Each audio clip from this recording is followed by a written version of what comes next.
Great to be here at last. Yes, exactly. It's particularly good to have you today as we await the visit of Donald Trump. You, of course, the only Labour figure to attend his inauguration.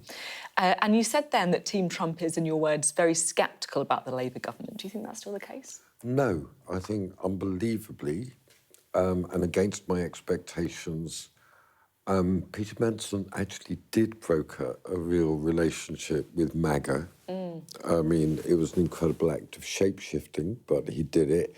He got the trade deal done. They are resolute. You know, they actually love England. I mean, they really are committed to that, the special relationship. So the big thing that worried me was, you know, when I got there, it's like Fox News is huge and Pakistani grooming gangs, paedophile rings. I mean, that's what I walked into.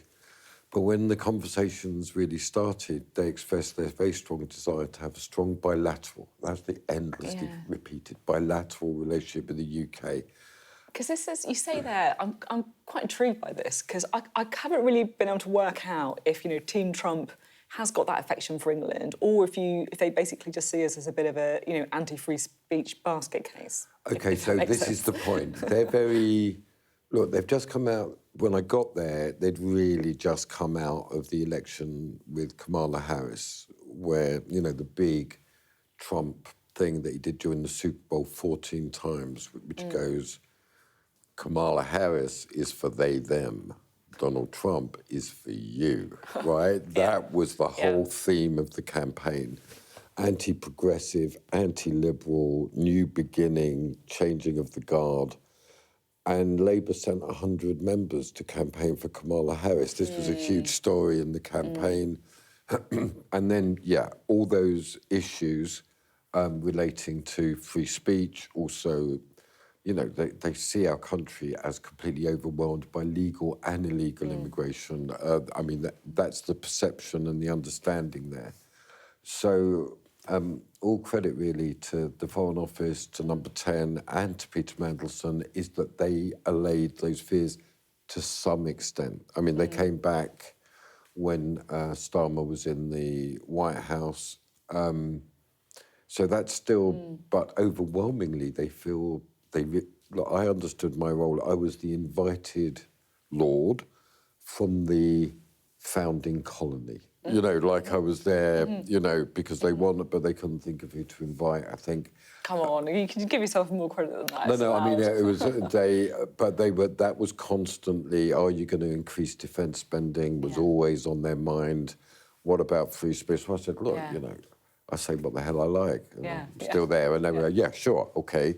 But that's the thing, they really, I mean, when I got there, I thought it was possible to negotiate a no-tariff deal. That was the extent to which they're very anti-EU. They see the EU as a hostile entity, and they see us as their eternal ally. And my joke, Sophie, when I was there was, well, now we've got no disagreements because you've got a king, so... I bet they like that one. Oh, they did like that. Yeah, we've already heard President Trump talking about how excited he is to see King Charles. I mean, it's hard to overestimate the extent to which he sees himself as a king. I mean, this is real. I mean, very, very real. So it's a huge change, this administration, from the republic to a monarchy. I mean, it's that big. I compare Trump to Julius Caesar or Napoleon, who did that change. Do you think Donald Trump actually likes Keir Starmer? I don't know how much he actually likes anybody. I mean, it's very difficult to convey the extent to which it's just about him.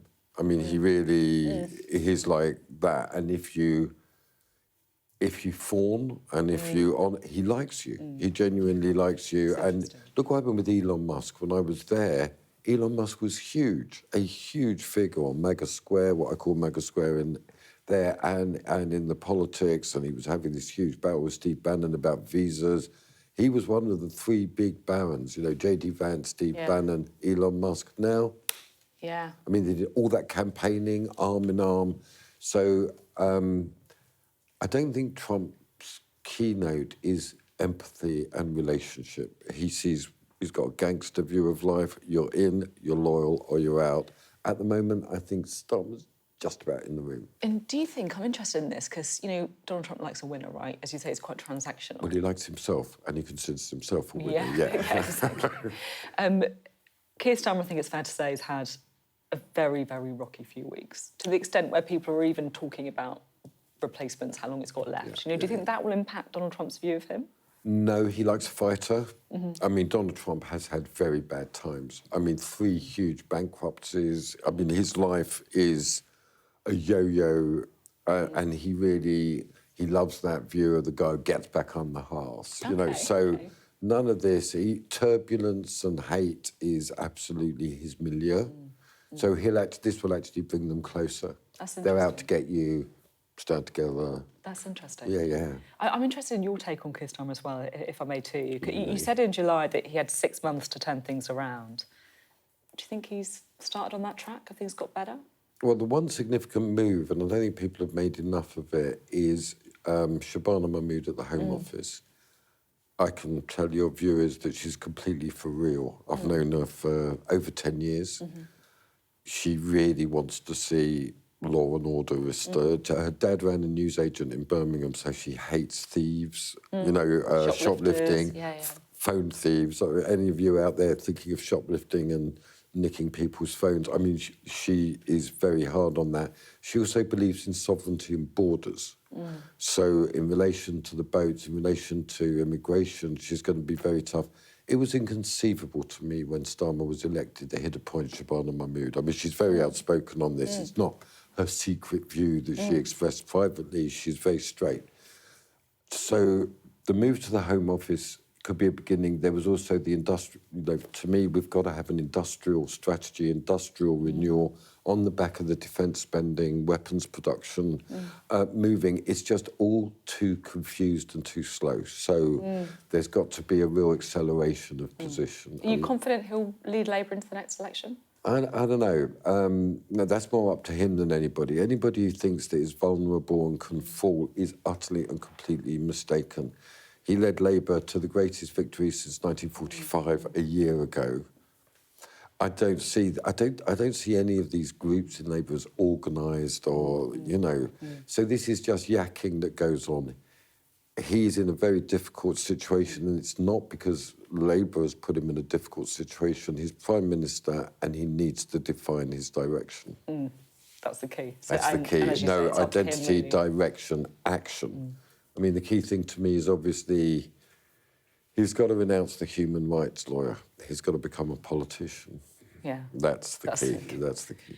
In the beginning of the interview, you spoke quite a lot about Lord Mandelson and what a good job you thought he'd done solely as in that US ambassador role.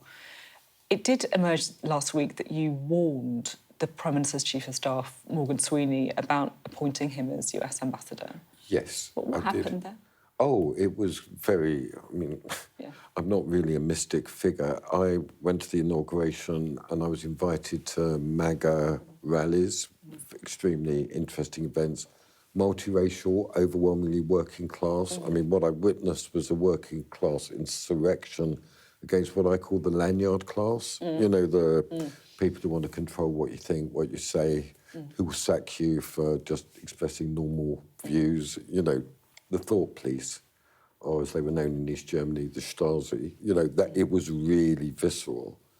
And people would walk up to me with photos of Peter Mandelson blowing out birthday candles with Jeffrey Epstein, going shopping, clothes shopping. I was like, I mean, I of course said, but he was very good at Northern Ireland. You know, I held the line. I mean, I did. Obviously, I was the Labour guy there. I reported back to Number 10 that really I would really think again about this appointment because it was bound to happen. This was not out of the clear blue sky, was it? I mean, everybody knew, and everybody knew, I mean, I don't think I've ever been clothes shopping with a man in my life. I mean, it's a very intimate thing to do. That's what I do with my wife. Yeah, I know. You know what I mean? I don't go clothes shopping. I'm like that with my husband as well. I don't go clothes shopping. What did Number 10 say then when you said that? Nothing. I mean, they asked me to send a report, and I sent a report. That was that. There was no further... I did say when I got back, I'd think again about this publicly. And then I did get a discreet suggestion to basically shut up about that, and I did. Can I ask if you'd ever consider the role of ambassador yourself? Oh, You're quite connected to Team Trump, right? Oh, if you see the house that the ambassador lives in, you know, this is dream world. I can't see any possibility on earth. Sadly, very sadly, yeah, I've got good relations in DC, and my daughter has really got her eye on an art school, and she wants to go to Washington. Yeah, but sadly, I don't think it's going to happen.